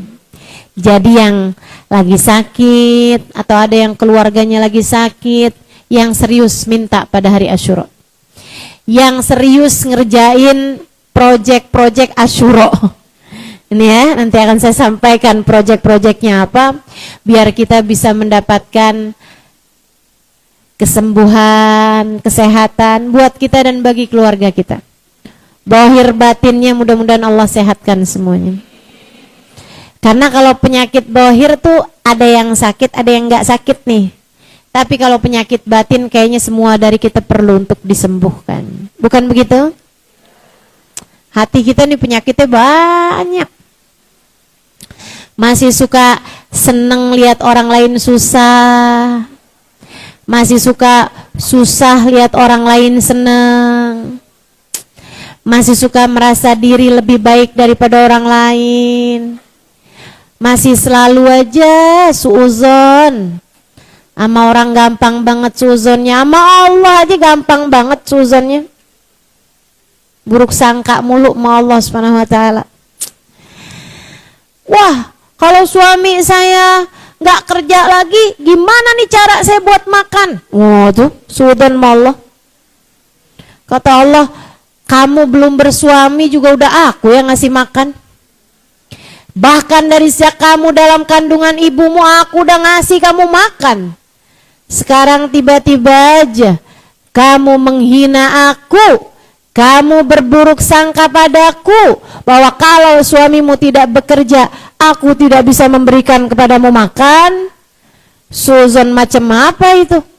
Buruk sangka yang luar biasa pada Allah Subhanahu wa taala. Nih hati kita nih Bu, suka gampang suudzon. Suudan Allah, suudan hamba-hambanya Allah perlu disembuhkan. Karenanya hari Asyura yang serius doa.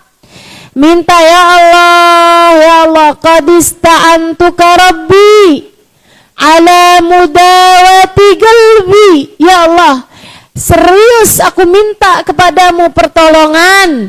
Ala mudawati qalbi, ya Allah, sembuhkanlah hatiku. Sehatkanlah hatiku. Obatilah hatiku ya Allah, agar hati ini bisa menjadi hati yang selamat dari dunia hingga kelak pulang ke negeri akhirat bawa hati yang selamat, insya Allah. Ibu-ibu sekalian saya muliakan, hari Asyura juga hari Allah Subhanahu wa taala memenangkan Nabi Musa alaihi salam. Dengan Nabi Musa Allah tenggelam Fir'aun musuhnya Nabi Musa Allah tenggelamkan di Laut Merah. Ibu sekalian saya muliakan, tuh Allah cerita tuh dramatisnya kisahnya Nabi Allah Musa alaihi salam ketika dikejar sama kelompoknya Fir'aun. Falamma taral jam'an qala ashabu Musa inna lamudrakun qala kalla inna ma'iya rabbi sayahdin. Kan gitu tuh, ketika pasukannya udah ketemuan, pasukannya Fir'aun sama umatnya Nabi Musa, Bani Israel yang beriman kepada Allah, beriman kepada Nabi Musa, ketika udah keamprokan gitu kan, dikejar nih. Nah, Bani Israelnya dikejar sama pasukannya Fir'aun gitu. Tahu-tahu mereka nyampe ke lautan. Waduh, begitu udah kelihatan lautan, depan mereka lautan, belakang mereka pasukannya Fir'aun. Ya Musa, inna lamudrakun. Wahai Nabi Musa, nih kita kena nih, kita ketangkep nih. Waduh, mati dah kita semuanya dah, mati dah ceritanya nih kita nih. Habis deh nih kita, wahai Nabi Musa. Kata Nabi Musa, kalla inna ma'iya rabbi sayahdin. Gak bakalan, kita gak bakalan kena sama pasukannya Fir'aun. Kenapa gitu? Nabi Musa gak bilang karena kita kuat, gak ada. Karena kita punya persenjataan lengkap, gak juga. Karena kita pinter-pinter, nanti kita ajak diplomasi, gak ada juga. Jawabannya Nabi Musa, kenapa kok kamu yakin kita gak bakalan kena, kita gak bakalan habis, kita gak bakalan hancur sama pasukannya Fir'aun yang udah jelas-jelasan pasukannya Fir'aun punya persenjataan, pasukannya Fir'aun kuat-kuat, pasukannya Fir'aun pinter-pinter dalam berperang, dan kita nih ada emak-emak bawa anak, ada kakek-kakek yang jalannya aja udah susah bersama dengan pasukannya Nabi Musa. Tapi Nabi Musa bilang, kalau kita nggak bakalan ketangkep sama pasukannya Fir'aun, sebabnya adalah inna ma'iya rabbi sayahdin, karena bersama dengan kita ada Allah. Kita di jalan Allah, kita beriman kepada Allah, Allah bersama dengan kita, sayahdin, Allah pasti akan memberi jalan buat kita. Bener aja, Allah kemudian berfirman kepada Nabi Allah Musa, fadrib bi'asakal bahar. Wahai Musa, pukulkanlah ke lautan tongkatmu itu. Ini Nabi Musa, Bu, lagi minta petunjuk sama Allah. Ya Allah, berikanlah petunjuk padaku agar selamat ya Allah. Musa, kamu kan punya tongkat. Iya ya Allah. Pukulkanlah wahai Musa tongkatmu itu ke lautan. Untung Nabi Musa itu santun. Untung Nabi Musa seorang rasul, nabinya Allah SWT yang gak pernah protes terhadap perintah Allah SWT. Bu, kalau Nabi Musanya nih anak zaman sekarang nih, yang gampangan protes kalau dikasih perintah apa-apa aja, bakalannya nanya gini, ya Allah, gak keliru ya Allah. Kan yang salah kan Fir'aun ya Allah, kenapa yang saya pukul lautan? Apa nggak kepalanya Fir'aun aja ya Allah? Ini kan Nabi Musa lagi minta selamat dari Fir'aun. Tapi sama Allah disuruh pukul wahai Musa dengan tongkatmu itu. Bukan kepada kepalanya Fir'aun, akan tetapi kepada lautan. Yang salah Fir'aun, yang disuruh pukul lautan. Nabi Musa sami'na, Nabi Musa ke arah lautan, pukulkan tongkat tersebut ke arah lautan. Tiba-tiba lautan terbelah. Di depan Nabi Musa nih jadi jalan kataudul abim, jadi jalan yang keras. Sampingnya ombak-ombaknya tuh berubah menjadi seperti gunung yang sangat kuat, gunung yang sangat keras. Artinya nggak lagi cair, gitu kan? Nabi Musa bersama dengan umatnya berjalan di atas lautan tersebut. Masya Allah. Itu pentingnya. Kenapa kita mesti ikutan orang-orang soleh? Itu pentingnya. Kenapa kita mesti punya guru dalam kehidupan? Itu pentingnya. Untuk kita ikutan orang-orang yang selamat. Teman-teman saudaraku sekalian, biar kalau ada apa-apa tuh ada yang bisa kita ikutin. Bani Israel tuh siapa? Saudaraku sekalian yang saya muliakan, mereka ini punya banyak hal-hal yang tidak baik dalam diri-diri mereka. Akan tetapi Allah selamatkan mereka sampai bikin mereka bisa lewat di atas lautan, bisa jalan di atas lautan. Luar biasa bener kan? Itu kemuliaan bukan Allah berikan kepada Bani Israelnya, akan tetapi kemuliaan itu Allah berikan kepada Nabi Musa. Maka selamatlah orang-orang yang ikut di belakang Nabi Musa. Saudara sekalian yang saya muliakan, demikian pula kalau hati kita cinta kepada para ulama, hati kita cinta kepada para wali-walinya Allah, hati kita cinta kepada para kekasih-kekasih Allah, orang-orang yang Allah muliakan, kita bisa ikutan nebeng di belakang mereka. Kita bisa ikutan pegangan sama mereka. Kita bisa ikutan gondel di belakangnya para orang-orang tercinta di sisi Allah Subhanahu wa taala. Mereka diselamatkan Allah, kita yang ngekor di belakang mereka pun akhirnya jadi ikut-ikutan selamat. Bukan karena kita orang yang pantas diselamatkan, akan tetapi karena kita ada di belakang orang-orang yang diselamatkan oleh Allah. Kadang-kadang kita nggak cukup kuat buat bisa menyelamatkan diri-diri kita. Berasa nggak, Bu? Kita nih sebagai orang tua, apalagi ibu-ibu yang pada punya anak nih. Ini saya takut-takutin ya. A'udzubillahi minasyaitonirrajim. Qu anfusakum wa ahlikum nara. Jagalah diri kalian dan keluarga, anak-anak, cucu-cucu kalian dari api neraka. Bu, bisa emang? Disuruh jagain anak dan keluarga dari api neraka, bisa emang? Ibu-ibu sekalian saya muliakan, jangankan jagain anak, jangankan jagain cucu, jagain diri sendiri dari perbuatan dosa aja kita seringkali nggak mampu. Betul? Masya Allah. Disuruh pula jagain anak-anak kita, jagain keluarga kita dari api neraka. Nyerah kita, nggak cukup kuat kita. Gimana nih caranya biar selamat kalau gitu? Cari. Di atas muka bumi ini akan selalu ada para hamba-hamba tercinta di sisi Allah Subhanahu wa taala buat kita ngekor di belakangnya. Buat kita ngekor di belakangnya. Kita ngekor di belakang Sayyidil Habib Umar bin Hafid. Kita ngekor di belakang Hubabah Nur bintul Habib Muhammad bin Abdullah Al-Haddar. Kita ngekor di belakang Hubabah Maryam bintul Habib Muhammad bin Abdullah Al-Haddar. Kita ngekor di belakang Habibah Nazain bin Ibrahim bin Smith.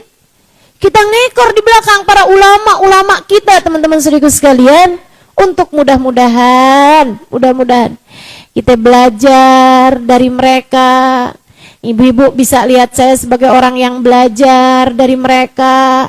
Ya udah Bu, kita bareng-barengan. Cuman kalau ibu-ibu statusnya kan, kalau saya kan ngekor nih di belakang mereka, ibu jangan ngekor belakang saya. Saya aja ngekor. Kita semuanya menyambungkan diri, menyambungkan hati kepada para ulama-ulama. Saya hanya sebagai penyampai ucapan-ucapan mereka. Saya hanya sekedar penyampai dari ilmu yang saya dapatkan dari mereka untuk saya ajarkan, untuk saya sampaikan kepada ibu-ibu sekalian. Nah, kalau urusan mau nebeng-nebengan, kalau mau urusan mau gondel-gondelan, kalau urusan mau ngekor-ngekoran, ngebuntut, nah kita ngebuntutnya kepada orang-orang yang udah pasti diselamatkan oleh Allah Subhanahu wa ta'ala. Para wali-walinya Allah, hamba-hamba besar, hamba-hamba mulia di sisi Allah Subhanahu wa ta'ala, yang udah nggak main-main lagi buat ngikutin hawa nafsu, udah nggak main-main lagi ngikut-ngikutin bisikan setan. Nih yang kita-kita nih yang masih beginian nih, jatuh bangun dalam kehidupan, buat nahanin lisan nggak marah aja susah setengah mati, buat nahanin lisan biar nggak ngomongin orang aja susah setengah mati, masih jatuh lagi, kan begitu ya? Nah teman-teman saya sekalian, dah kita ngikut di belakang mereka-mereka, orang-orang yang diselamatkan oleh Allah SWT, biar kayak Bani Israel yang selamat karena mereka ikut ada di belakangnya Nabi Musa. Pas mereka udah lagi jalan nih, udah jauh jalannya nih, udah mau nyampe nih ke ujungnya lautan sana itu ya, tepi lautan yang sebelah sana. Tahu-tahu pasukannya Fir'aun ikutan juga jalan di atas air. Merekanya panik. Wah, Nabi Musa gimana nih? Nabi Musa, buruan dah, pukulin cepetan tuh tongkatnya biar airnya balik yang di sebelah sono. Biar airnya balik lagi jadi air. Maksudnya biar mencair tuh, jadinya mereka tenggelam. Untung Nabi Musa tuh gak ngikutin omongannya kaumnya nih. Karena kita tuh kalau mau ngikutin, jangan ngikutin omongan orang yang ngomongnya pakai hawa nafsu. Kita tuh mesti ngikutin omongan orang-orang yang berbicaranya sebagai ilham dari Allah Subhanahu wa ta'ala, dapetin petunjuk langsung dari Allah Subhanahu wa ta'ala. Nggak pakai hawa nafsu, mereka bicaranya dari hati mereka yang memang bersih, hati mereka yang selalu mendapatkan petunjuk dari Allah Subhanahu wa ta'ala. Hamba-hamba tercinta di sisi Allah tuh keren Bu. Saya tuh kalau ngadepin mereka tuh kayak nggak perlu banyak ngomong gitu. Saya kan kalau ngadepin ibu-ibu aja nih banyak ngomong. Kalau ngadepin mereka mah nggak usah banyak-banyak ngomong. Subhanallah, subhanallah. Ini saya sekedar cerita aja nih ya Bu ya. Ada waktu di saat Hubabah Maryam, almarhumah Hubabah Maryam binti Muhammad bin Abdullah Al-Haddar, kakaknya Hubabah Nur, tapi lain ibu. Istrinya Habib Zain bin Smith Madinah, sudah wafat beberapa tahun yang silam.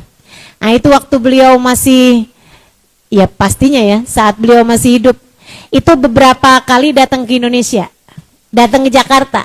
Nah kalau beliau datang, yang ngikutin majelis saya dari udah lama gitu, dari sekitar 10 tahunan yang lalu, saya rasa pasti itu pernah ketemu sama Hubabah Maryam, pernah ngisi di sini juga, di riwayatan pernah ya, Hubabah Maryam ya.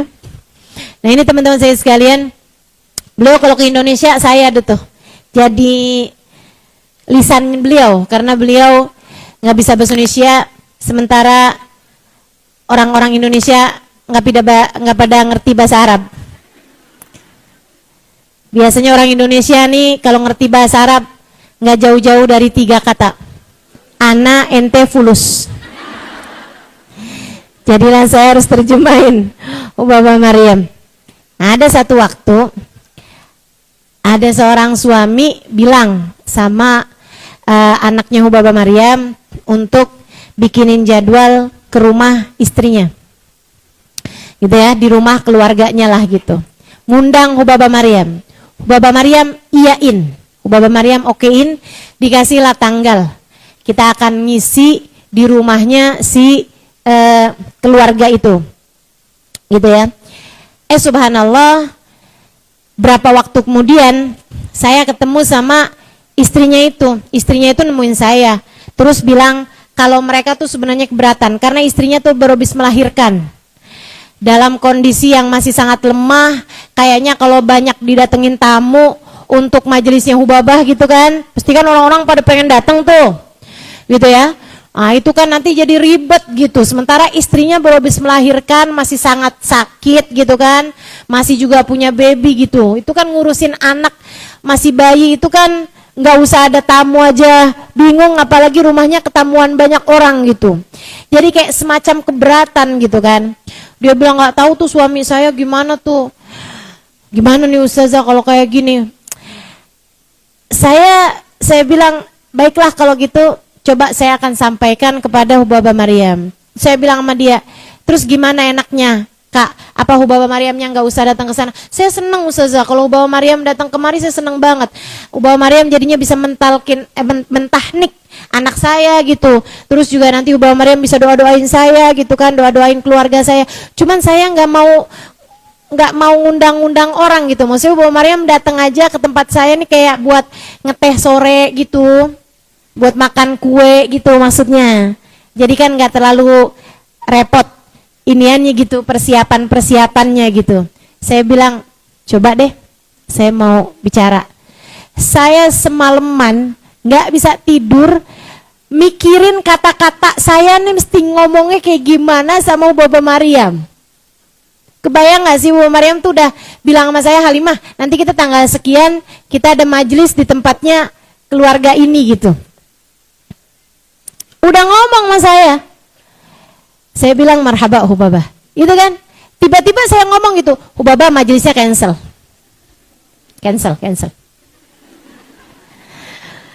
Kenapa? Kan itu ya. Saya cuman nggak mau hati Hubabah jadi ngerasa kayak yang kok ada orang nggak mauin saya ya. Nah itu bahaya teman-teman. Bahayanya buat siapa? Bukan buat Hubabah. Bahaya buat orang yang nggak kepengen, yang maksudnya yang bikin hati seorang walinya Allah ngerasa gimana tuh bahaya. Hati-hati nih. Kadang beliaunya nggak apa-apa, tapi Allahnya yang marah kepada kekurang adaban kita kepada seorang wali dari wali-walinya Allah Subhanahu wa taala. Bahaya, teman-teman, bahaya. Kalau ada sampai seorang walinya Allah gitu ya, ngerasa sakit hati dari kita, ngerasa nggak nyaman dari kita, ngerasa nggak enak dari kita gitu, karena kita maksa salaman, karena kita maksain, Hubabah, tangannya Hubabah ditarik-tarik, dipegangin di dada, dipegangin di perut. Saya lagi hamil Hubabah, pegangin anak saya gitu kan, pegangin perut saya gitu. Kalau beliau sampai merasa nggak nyaman teman-teman, kalau para wali-walinya Allah ini ngerasa nggak nyaman, ngerasa kayak yang terganggu dikit aja, itu bisa masalah buat kamu, bukannya berkat yang didapat, bisa laknat, naudzubillah, bisa kehancuran kita tuh. Hati-hati sama para wali-walinya Allah. Justru saya nggak bisa tidur tuh sepanjang malam tuh saya mikirin ngomongnya gimana yang kira-kira nggak bikin hati Hubabah sedih atau bikin hati Hubabah ngerasa nggak enak, nggak nyaman dengernya gitu. Udah saya pikirin. Besoknya saya ketemu lah sama Hubabah begitu saya datang, Halimah tali. Halimah, tolong dong nak, teleponin sama yang kemarin ngundang, bilangin sama beliau saya mau datangnya buat ngeteh sore aja.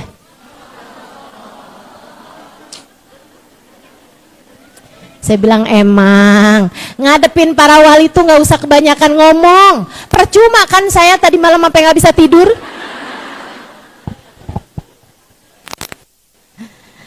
Masya Allah. Makanya teman-teman saya sekalian, itu dia tuh ya, di hari Asyura. Nah, Nabi Allah Musa ketika dibilangin sama kaumnya, Musa, iniin tuh, pukulin lagi tuh tongkat kamu tuh, biar yang di sana tenggelam nih, biar Fir'aun dan pasukannya tenggelam. Nabi Musa nggak ngikutin. Nah ini mah omongan umat saya nih, ngomongnya pakai hawa nafsu, dari ketakutan lah, dari kepengenan lah, dari inilah itulah, nggak mau diikutin sama Nabi Musa. Nabi Musa ikut aja perintah Allah Subhanahu wa taala. Allah nggak nyuruh, nggak dikerjain sama Nabi Musa, jalan aja tuh Nabi Musa. Subhanallah. Fir'aunnya kemudian jalan, udah di tengah-tengahan jalan Allah Subhanahu wa taala ubah lagi lautan yang diinjak sama Fir'aun menjadi cair kembali, menjadi lautan kembali, dan Fir'aun yang ngaku jadi Tuhan, yang ngakunya dia bisa menghidupkan dan mematikan, ketika berkata kepada langit, turunlah hujan, wahai langit, langit pun menurunkan hujan. Ternyata bersama dengan segala kepintarannya, ternyata Fir'aun gak pernah les berenang.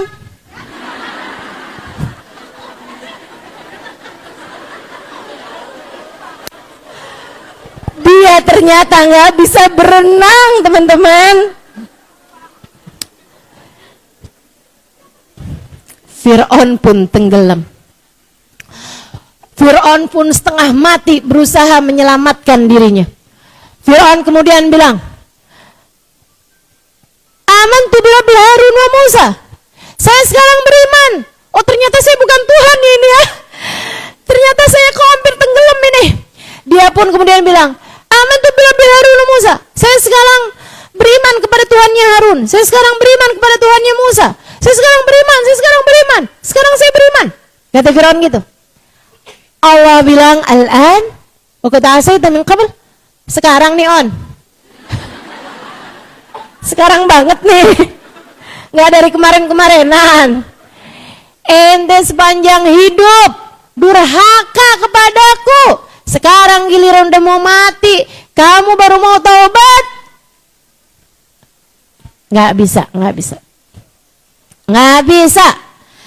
Kamu tidak aku terima taubatmu. Para ulama pada bilang, Fir'aun sih bukan umatnya Nabi Muhammad.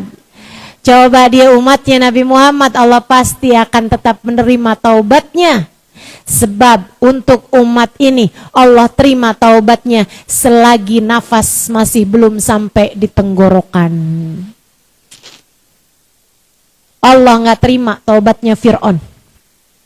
Allah nggak terima keimanannya Fir'aun. Ibu-ibu sekalian, Allah bilang, aku akan jadikan jasadmu ini wahai Fir'aun, aku abadikan buat jadi pelajaran bagi orang-orang yang mau berpikir. Bu, diabadikan jasadnya si Fir'aun ini. Ada sampai sekarang. Muminya Fir'aun, badannya Fir'aun tuh diawetkan sama Allah Subhanahu wa taala. Ada di museum di Kota Tua. Enggak. Ada di museum di Kairo, Mesir sana ya Bu ya. Ibu-ibu pernah lihat? Saya pernah Bu. Saya pernah lihat. Nih dia nih orangnya nih ngaku-ngaku jadi Tuhan. Bu, saya kirain dulu tuh kayak semacam orang yang dibalut di ini gitu, mumi gitu. Ternyata enggak Bu, jasad utuh. Sampai saya masih lihat tuh ada rambut di pelipisnya masih ada. Rambut-rambut di pelipis, rambut-rambut di hidung masih ada Bu. Ya ampun, bener-bener Allah abadikan sesuai dengan firman Allah Subhanahu wa taala yang Allah tuliskan dalam Al-Quran. Masya Allah, buat jadi pembelajaran. Dan ternyata Bu ya, agak tinggi Bu. Fir'aun tuh pendek. Dibandingin orang Mesir zaman sekarang aja dia pendek. Saya nggak ngerti tuh. Di zamannya Nabi Musa, tuh Fir'aun jangan-jangan kate.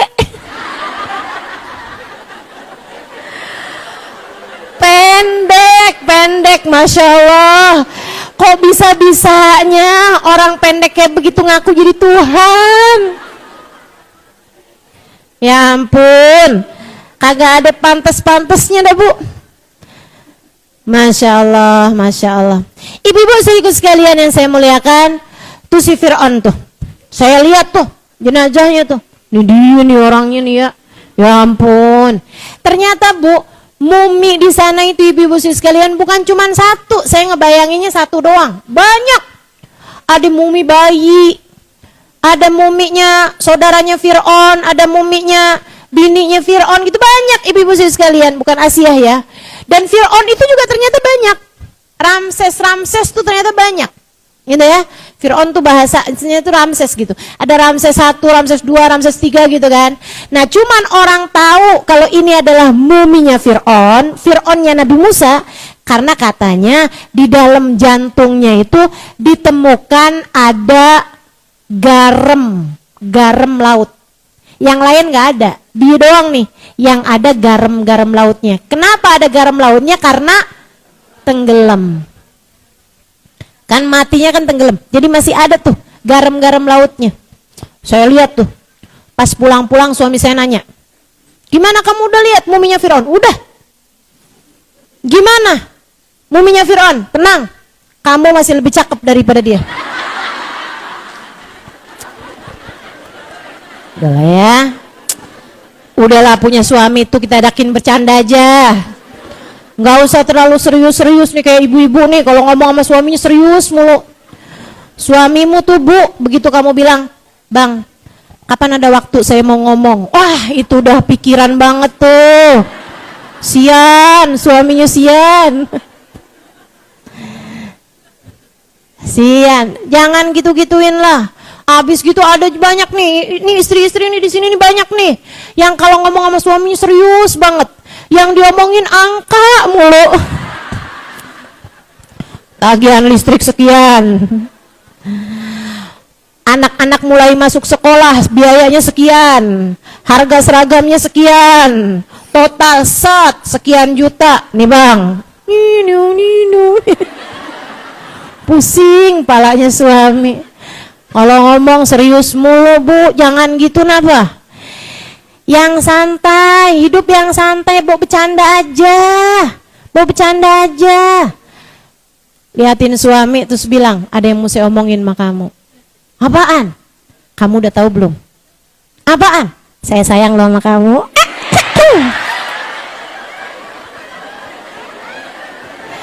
Gitu kan enak ya nggak? Gimana kalau kayak gitu? Ngeliatin suami terus bilang I love you. Palingan suaminya nanya, "Kamu salah minum obat ya?" Ini bini saya kena di mana nih kayaknya nih. Saudara sekalian saya muliakan. Oke lah, kembali kepada hari Asyura. Nah, hari Allah menenggelamkan Fir'aun kepada Nabi Musa tepat pada tanggal 10 Muharram, hari Asyura. Maka ibu-ibu sekalian, siapapun darimu yang masih berada dalam jebakan atau berada dalam penjara dari orang-orang yang kamu sayangi, berada dalam kekuasaan orang-orang yang sepertinya tidak sayang sama kita atau dengan akhlak-akhlak yang gak baik, yang serius doa pada hari Asyura. Semoga Allah Subhanahu wa taala menyelamatkanmu darinya.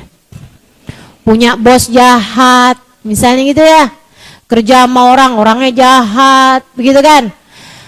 Punya suaminya jahat gitu, misalnya gitu kan?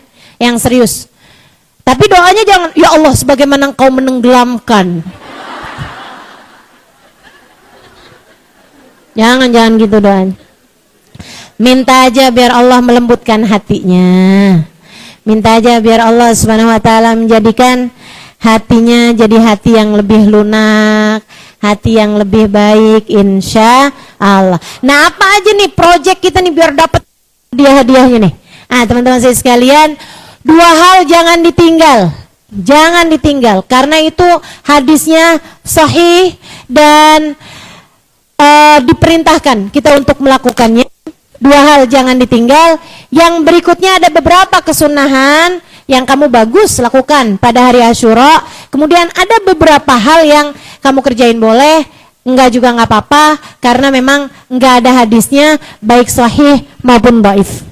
Ya. Yang pertama nih 2 hal yang hadisnya sahih, jangan sampai ditinggalin. Apa itu? Yang pertama, puasa. Inna shaum yom Asyura yukaffiru dzunub sanah. Sesungguhnya puasa hari Asyura menghapuskan dosa 1 tahun. Puasanya jangan ditinggal. Kemudian yang keduanya, at-tausi'ah alal iyal. Man wassa iyalahu yauma Asyura wasa'allahu rizqah. Wa fi riwayah tulasana. Siapa yang meluaskan rezeki, meluaskan nafkah bagi keluarganya pada hari Asyura, maka Allah Subhanahu wa taala akan meluaskan rizkinya dalam satu riwayat sepanjang tahun. Jadi para ibu yang biasa ngasih uang jajan sama anak-anaknya, tambahin.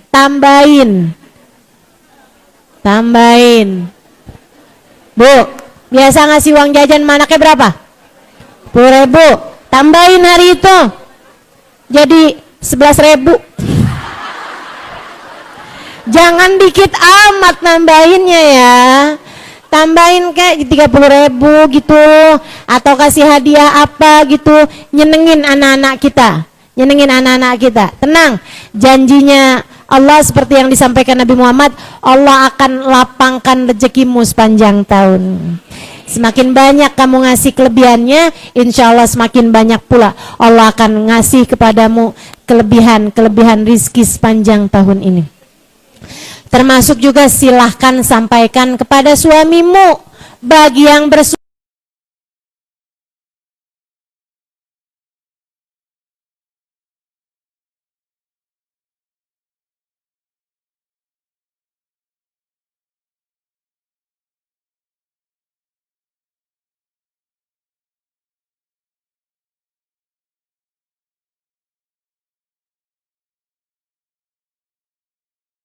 Ustazah dikasih tahu,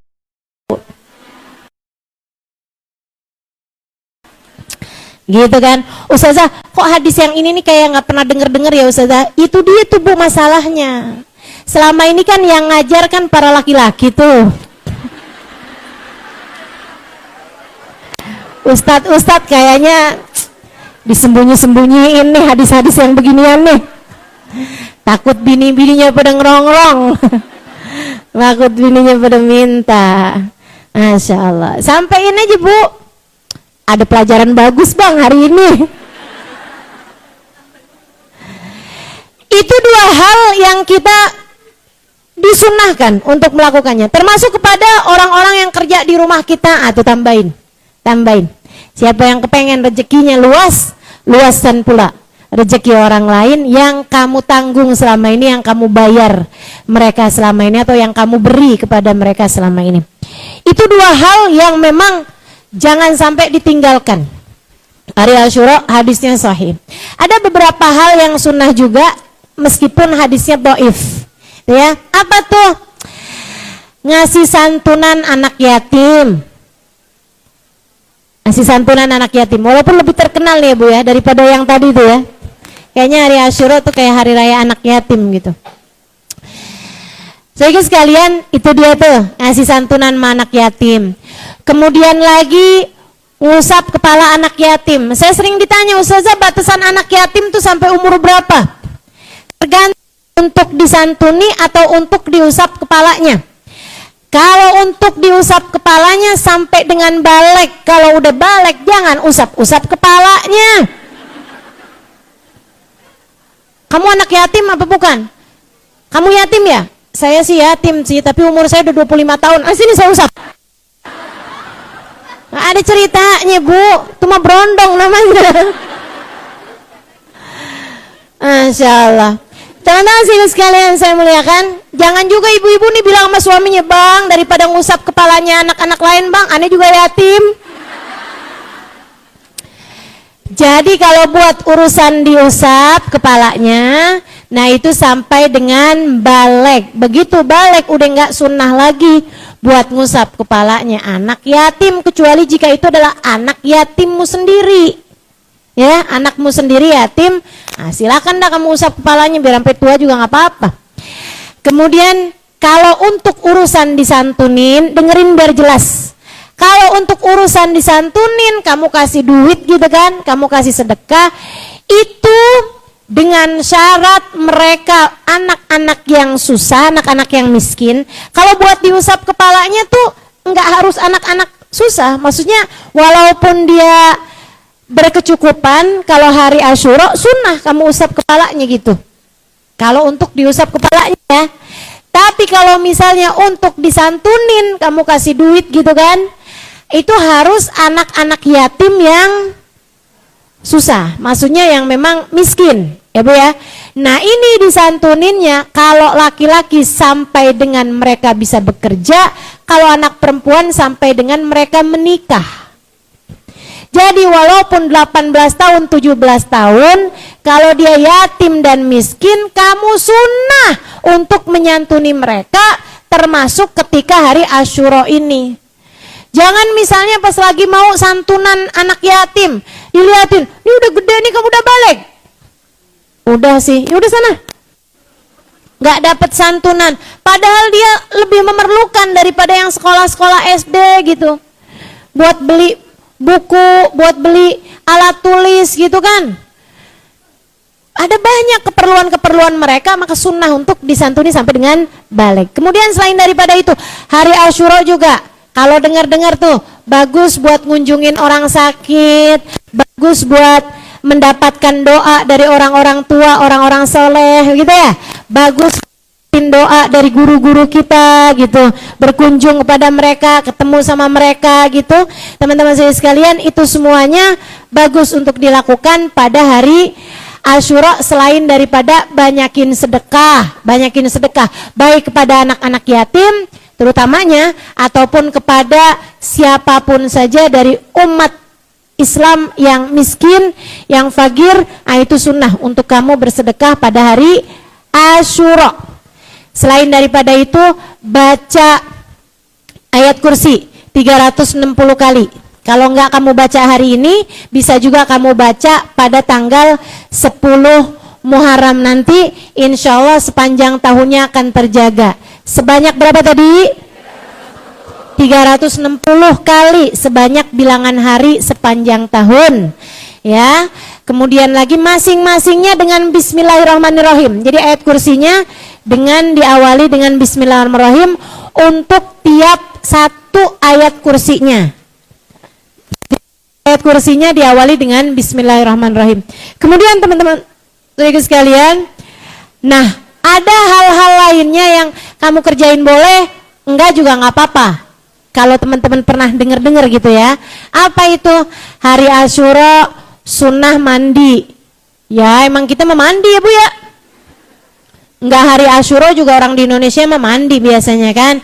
Ya udah hari Asyura ya mandilah gitu. Kalau ibu-ibu pernah dengar hari Asyura sunnah potong kuku, gitu kan? Ah ibu tinggal lihat-lihat aja, kalau emang kuku ibu panjang-panjang ya potong aja gitu kan. Hari Asyura ya Bu ya. Nah kebetulannya hari ini nih, tahun ini Asyuranya jatuh pada hari Jumat. Jadinya kan emang sunnah juga potong kuku hari Jumat. Tapi kalau hari Asyuranya nempatin hari Selasa, nggak bagus Bu potong kuku hari Asyura hari Selasa gitu. Nah itu jadi ya dikerjain boleh, enggak juga nggak apa-apa gitu kan. Untuk urusan potong kuku karena ketepatan hari Jumat ya silahkan aja. Bagus memang potong kuku pada hari Selasa. Iya saya salah, seneng bener dah kalau saya salah. Dan yang terakhir, kalau ibu pernah hari Asyura sunnah pakai celak mata. Itu ibu-ibu saya sekalian, kalau ibu lagi puasa malah makruh hukumnya untuk bercelak mata. Kecuali kalau ibu-ibu pakai celak matanya sebelum subuh. Gitu kan, pas waktu sahar tuh, waktu ibu-ibu bangun buat sahur gitu ya, buat tahajud, nah ibu pakai celak mata. Itu sunnah ibu-ibu sekalian. Tapi kalau habis subuh ke belakang sampai ke maghrib dan ibu lagi keadaannya puasa, maka makruh untuk orang yang berpuasa buat pakai celak mata. Wallahu a'lam bishawab. Dan sehari sebelumnya ibu-ibu sekalian, hari Tasu'a, enggak sunnah apa-apa selain puasa.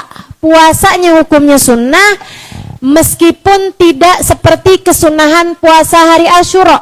Kalau puasa hari Asyura, inna yawm shom Asyura yukaffiru dzunub sanah. Sungguhnya puasa hari Asyura ngapusin dosa 1 tahun. Nah hari Tasu'anya Nabi Muhammad niat, kalau umur saya nyampe tahun depan bersama dengan hari Asyura, saya akan puasa juga hari Tasu'anya, tanggal 9-nya, ketika Nabi Muhammad tahu bahwa orang Yahudi ternyata juga puasa hari Asyura gitu ya. Jadi kita tanggal 9 puasain hari Tasu'a, karena lanjutin niatnya Nabi Muhammad pada hari Asyura kita puasa hari Asyura. Wallahu a'lam bishawab. Ya, saya udah mulai ngos-ngosan. Kita baca suratul Fatihah buat yang meninggal dunia hari ini. Ayahandanya teman saya nih, namanya Habib Hamid bin Saleh Al-Haddad. Bapaknya Seraya Haddad ya, di Condet sana itu. Kita bacakan Fatihah. Mudah-mudahan Allah bahagiakan beliau dalam alam kuburnya. Ala hadhihi niyyah, innallaha lahu yarhamu itu qasyah. Biramal maghfirus kinujana biramati sya'allahul Fatihah. Wallahi minasyaitonir rajim.